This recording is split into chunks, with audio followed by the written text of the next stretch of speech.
Bonsoir. Mesdames, Messieurs, bonsoir, good evening. My name is Dennis Trudeau and I have the pleasure of being your host here tonight. Et je suis vraiment très heureux de vous accueillir et de vous souhaiter le bienvenue ici à la salle Polac de l'école de musique Schulich de l'Université McGill au nom du concours international musical de Montréal. Nous allons assister ce soir à un concert unique en son genre avec une musicienne aussi unique, aussi Gabriela Montero, la très talentueuse Gabriela Montero. Tonight's concert is part of something new for the Montreal International Musical Competition, the Richard Lupien Improvisation Prize, which took place this afternoon, just around the corner. 6 candidates from around the world took up the challenge before a world-class jury composed of Montreal film composer and broadcaster François Dompierre, the composer and arranger from France Bruno Fontaine, and of course, Venezuelan-born pianist and improviser Gabriela Montero. Ce concours d'improvisation est une première mondiale, une autre première mondiale pour Montréal, hein? Car aucune autre compétition internationale de piano au monde n'offre un tel prix d'improvisation. Et nous sommes très heureux de vous dire que le gagnant de ce prix Richard Lupien, qui vient avec une bourse de $5 000, a été Sergei Salov, qui est originaire d'Ukraine, mais qui vit maintenant à Montréal. Sergei Salov.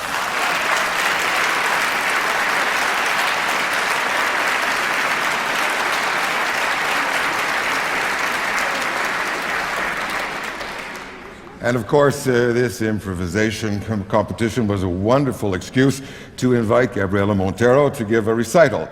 You've probably already noticed that in the program there are no list of works that will be performed because over the next hour or so, our guest will be improvising based on suggestions from you, our dear audience. And this wonderful evening of music will be shared around the world by thousands of viewers and listeners as it is being broadcast live on the music website medici.tv, and you should check it out. Gabriela Montero est reconnue mondialement pour non seulement comme une pianiste accomplie, mais aussi comme une improvisatrice de toute première classe. En réalité, elle improvise au piano depuis l'âge de 4 ou 5 ans. Aujourd'hui, ses tournées l'amènent dans les plus grandes salles de concert au monde. And we're extremely fortunate to have Gabriela Montero with us for this extravaganza of improvisation. But before we get her to sit down at the piano, we're going to get her to improvise a little with me in a brief chat. Please welcome, accueillons s'il vous plaît, mesdames et messieurs, Gabriela Montero.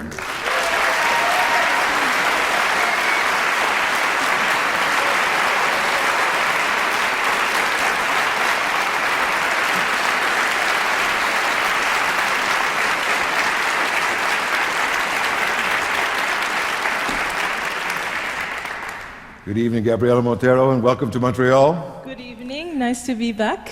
Yes, welcome back to Montreal. Yes. Many people perhaps don't know that you spent some time in Montreal, and that I understand it was here that you overcame or began to overcome your self-doubt and relaunch your music career. Well, yes, I mean, let's say that I was taking a hiatus and I wasn't improvising at that point in my life in public. I always improvised in private. But because of that very naughty, conservative voice of classical music that says you should not improvise, which I had listened to for many years, publicly I wasn't improvising. And it was here at the Place des Arts already 13 years ago that Marta Argerich asked me to improvise and play for her, and I did. And she said the simplest thing to me. She said, you just have to do it. You have to share it with the world. It's something that gives joy, something that is wonderful. Just do it. So, like that famous ad, I said, you're right. Yes, I will. So, and as a result, does Montreal have a special place in your heart? Of course it does, yes. In any case, I lived here for 3 years, so, you know, I am very fond of the city and its people. And how was it this afternoon at the jury judging and seeing those 4 challenges that the 6 candidates had to attack at the piano? What did you think of those 4 challenges? Well, you know, first of all, I think it's a great idea that this is now in place, a competition about improvisation. And although it's a very individual thing, improvisation, it's a very personal thing, and it's kind of hard to judge in a way because everyone has their own voice and you have to respect that. It was interesting to see what they did with the challenges, and I particularly loved seeing what they did with the last one. And also when they heard the story, how they reacted to it. So improvisation is so much about empathy, and it's so much about storytelling, and so much about reacting to emotional and intellectual backgrounds and situations that, you know, I'm always looking for that very interesting imagination and voice. And everyone today brought many different things to the table, and that was great to see. And that last challenge, the fourth challenge with the haiku, was your idea, I understand. Well, it was partially my idea. I mean, you know, this was all a team effort, and I only arrived yesterday, so it was very far along before I came. I wanted to, you know, because it's one of the things I do is improvise to a suggestion of a situation or a story or anything that's abstract, that's not a theme, from the audience. And I wanted to create that scenario for the contestants.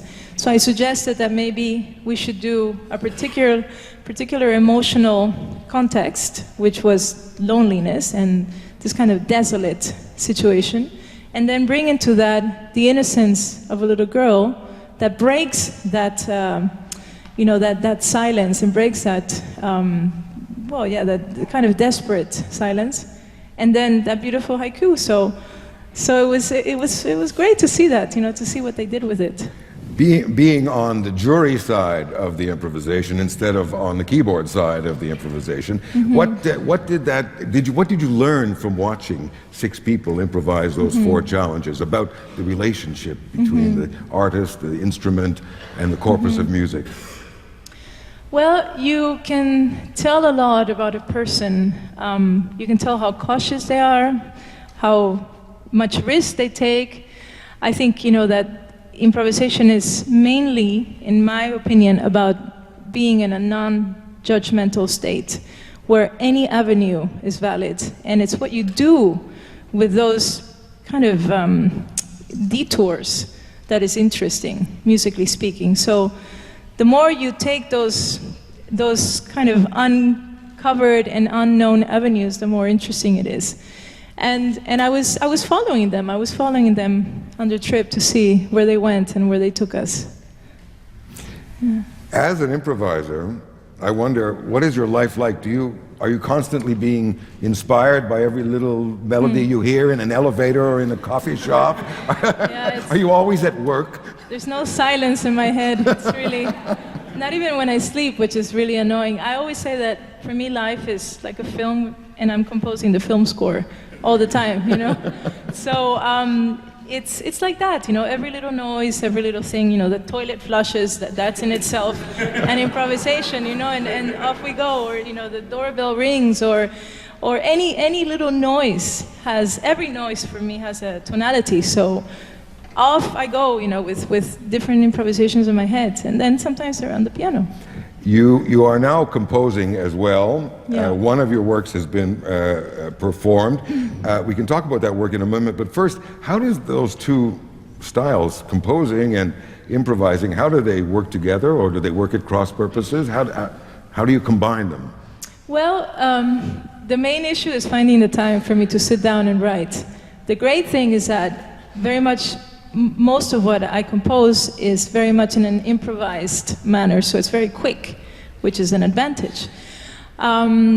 So the main challenge, because like in 2011, I wrote a piano and orchestra piece that's very, very complex. It's called Expatria. And I wanted to make it very complex, and I wanted to make it something that would crush the audiences to portray the dramatic and tragic situation of my country. And this piece really illustrates that chaos and that frustration and that anxiety that we feel as a country. So, you know, I orchestrated, I did everything, but then when I actually printed out the score, it was insanely difficult for the piano part. And I'm sitting there thinking, oh my God, I have to learn this thing, I have to play it in 2 weeks, because it's a crazy language, you know, it's a really chaotic but logical language. And my husband was saying, you can't blame the composer. You wrote it, so that's it. Deal with it, no? So yeah, there are challenges as well, even when you write it yourself. Yeah. And has Expatria been performed or debuted in Venezuela? No. But someday I hope it will. Yeah. When we're done with this. Yes. Yeah.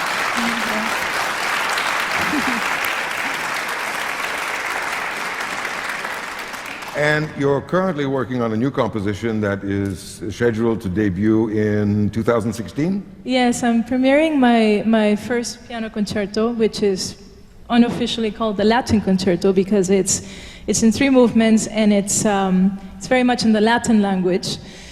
And it's crazy, rhythmical. Again, I'll have the same thing. I'll look at the score and say, oh my God, what did I do? But I'm premiering it in February 2016 with Christian Jarvi and NDR Orchestra in Leipzig.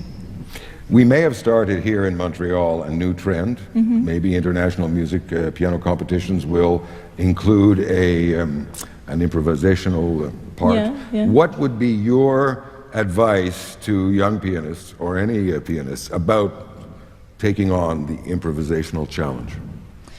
Well, the first thing is it shouldn't be a challenge because improvisation is all about, let's say, the ultimate freedom at your instrument, with your instrument.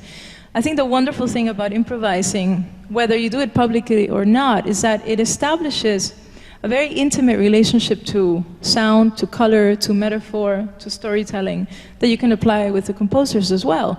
It's really a relationship, really, with the piano. And my advice would be that with improvising, anything goes. And the crazier and, within a certain logic, the better. And I don't see it as an intellectual exercise at all. For me, it's nothing to do with my intellect. It has to do with something else, with getting out of the way, with letting go, with allowing that canvas that is blank to be painted as it happens. And the beautiful thing for me about improvisation is that nothing exists before. Nothing, no patterns, no formulas, no little motifs, nothing. It just literally constructs itself in that moment. Yeah. Before I withdraw and leave you and the audience together in this improvisational space, let me just ask you a very Canadian, seasonal Montreal question. Is it true that you have improvised on the theme of Hockey Night in Canada? Yes, I have, and I didn't know it was that when I did it, I was the only one in the hall that didn't know it, and when I asked, what is that, people just cracked up, And I don't know I don't remember if it was a fugue, something like that, but one of the things I love about doing this, and this is why I encourage musicians to do it, is that with the problems that we have of attracting the younger generations to classical music, because it's a language that they don't necessarily identify with. You have to sit there and listen for 15 minutes, 20 minutes, an hour, and they're used to 3-minute sound bites at this point.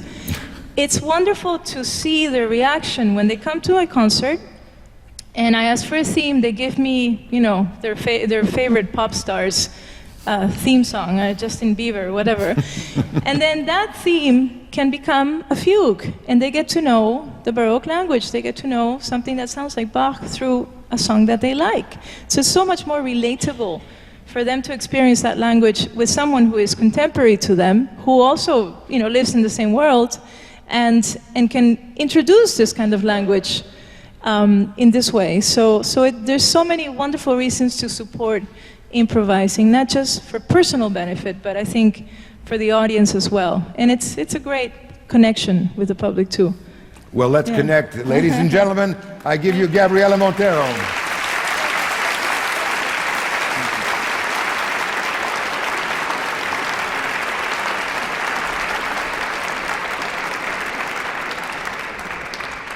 Okay, so they're going to take the chairs away.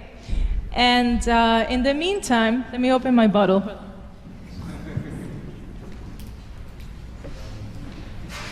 In the meantime, I'd like to just tell you a little bit about about my improvising and what I like to do, for those of you who haven't been to a concert the way that I do it, no? I like to ask the public to suggest some of the themes, musical themes. And lately, I've also been asking for situations, for abstract ideas. You know, it can be a little story like the one we had today in the competition. You know, a different one, because, you know, we did all of that for those hours. It can be anything. So I'm going to do 7 improvisations. I like to do 2, the first 2 on musical themes that you give me, but they have to be well-known themes, because I want all of the audience to know the piece, and that's what's great when you recognize it within the improvisation. And then I like to do 1 without a musical theme, but an idea, situation, anything, an emotion. And then I like to do 2 musical themes. No, sorry, that's okay. So it's 4 musical themes, 2 abstract, and 1 I'm going to do about Venezuela. Okay? So, okay. So let's start with the first one, with a musical theme. Does someone have a suggestion that they'd like to? La Folia. Oh, I forgot to tell you, you have to sing it, okay? That's the other request. Can you sing it to me? My wife can. Okay, go ahead.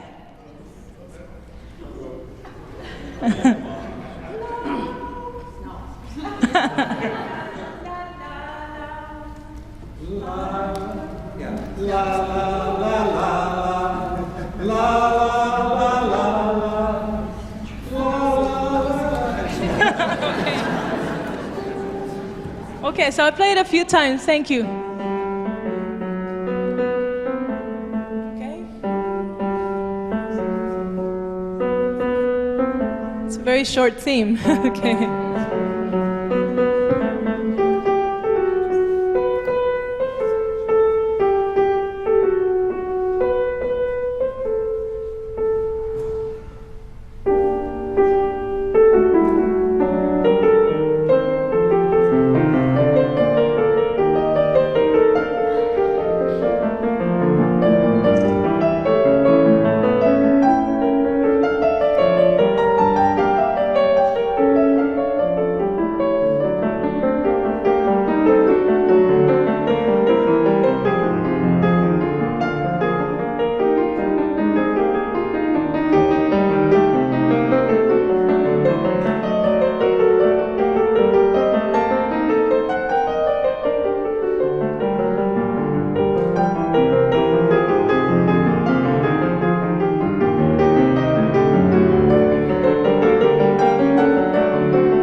Thank you.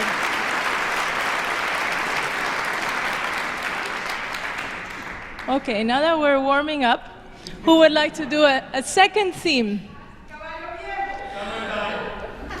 I have to go with summertime because more people will know summertime. I'll do the Venezuelan one later, okay?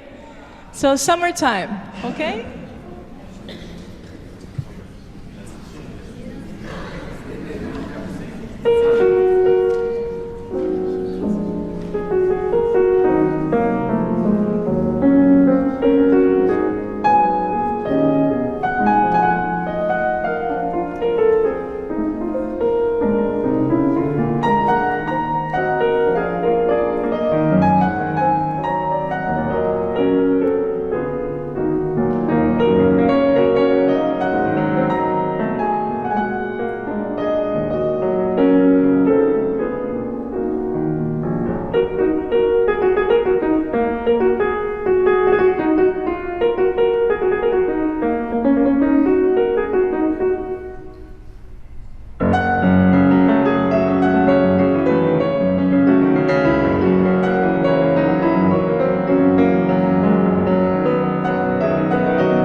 Now let's do an abstract one, a situation, a story, a feeling, anything at all. Being in love. Being in love. Okay, sure. Being in love can be bittersweet. It's wonderful, it's beautiful. There's a certain amount of fear in it. Also elation, curiosity, fulfillment in some cases. So let's do kind of the two extremes, you know, the anxiety that it brings, the fear, but also the other side, which is so wonderful and comforting. Okay?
Give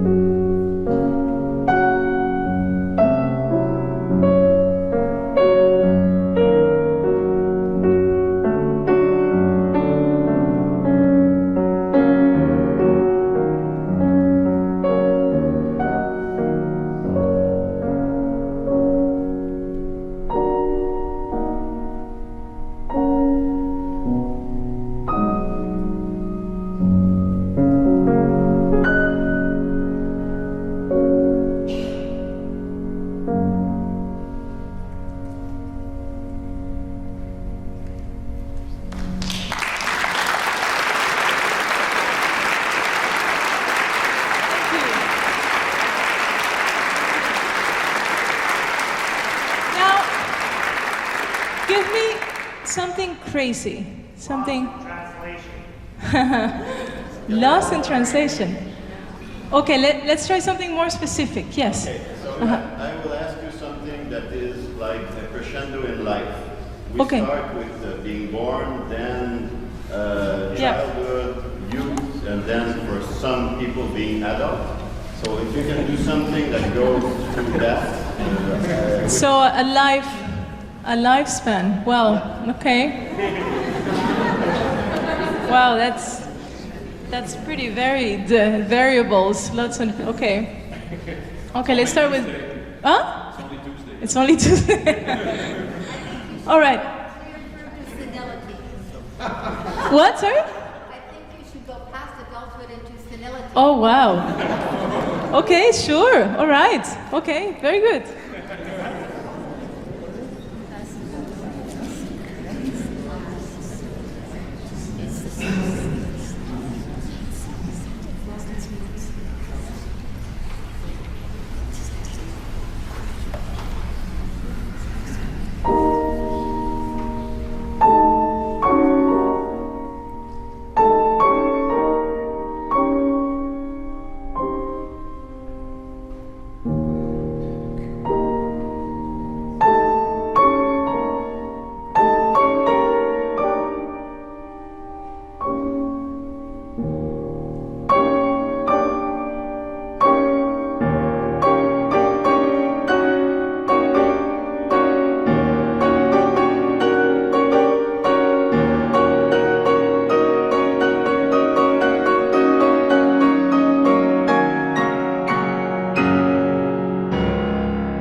kind of a dark life. I kind of went from childhood to teenage years, which is pretty dark, to senility. I think I skipped middle age. Okay, so who has a musical theme to give me? I think the gentleman in the back was first, but we can do that afterwards, yeah? Yeah? Can you sing it? Can you sing it, everyone, maybe together? Do you know it, everyone? No? Or something else, something really well known, yeah? Star Wars. Oh, all right, okay, why not? Okay.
Thank you.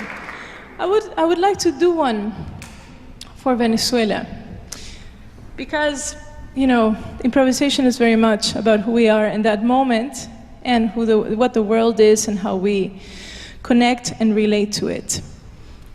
And the winner of the competition today is from Ukraine, and I'm from Venezuela. And our countries are going through very tumultuous and very painful situations right now. So in my improvisation, I would like to share with you my sadness, my frustration, my anger, the darkness that there is in Venezuela under a dictatorship, because that is what it is, and the human suffering that has taken over a whole country. And unfortunately, right now we see no light, and right now we want to have a future. So it's that feeling of desperation and sadness, okay?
You know, every time I improvise about Venezuela, it's always sad, it's always tragic.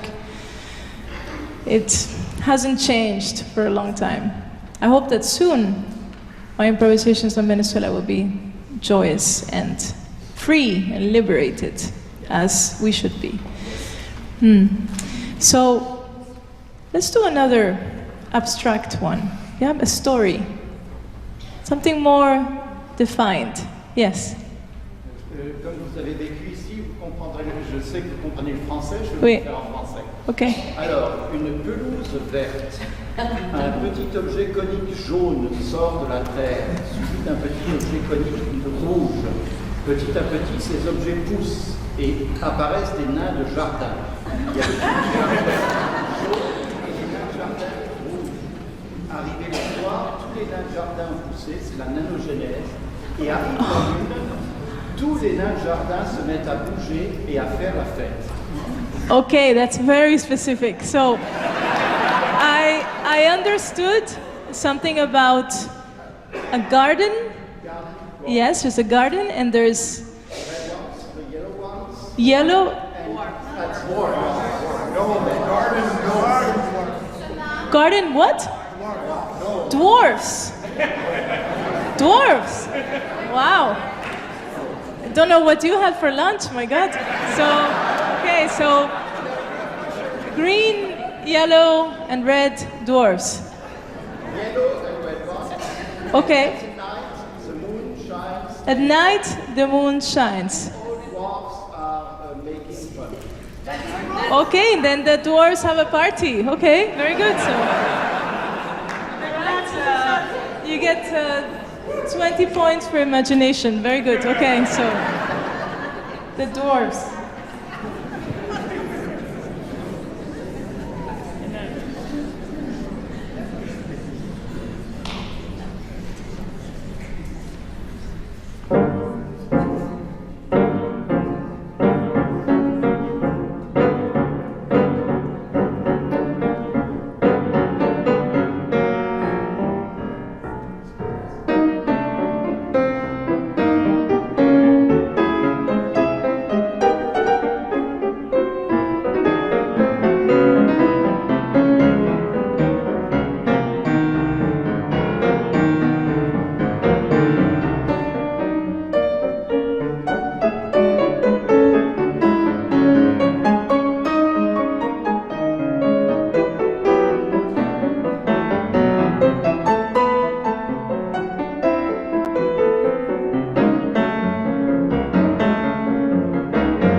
Thank you. The dwarf improvisation. Now, let me think. Should we do another abstract one and then I finish with a theme one? Yeah? Do you want another story, maybe? Yeah? Somebody has a story? Let's do it from this side, because I've done all of this side. Yes? The clown in love with a star. A clown in love with a star. That's, wow. All right. You mean a star as in a star or? In the sky. In the sky. Okay, there you are. Okay.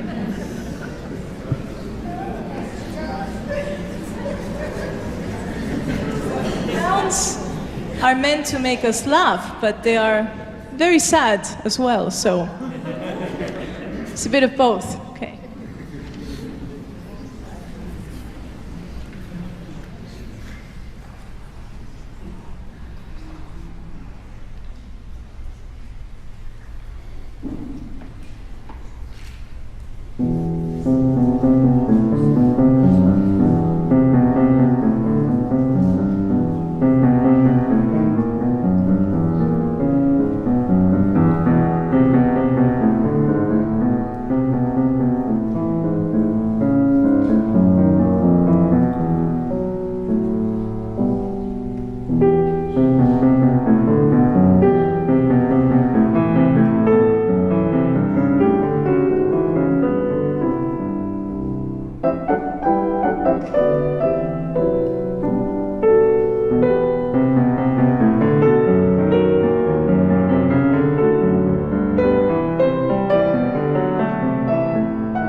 smile. Well, what about a musical theme? Yeah? You have to sing it though, otherwise. Oh, okay.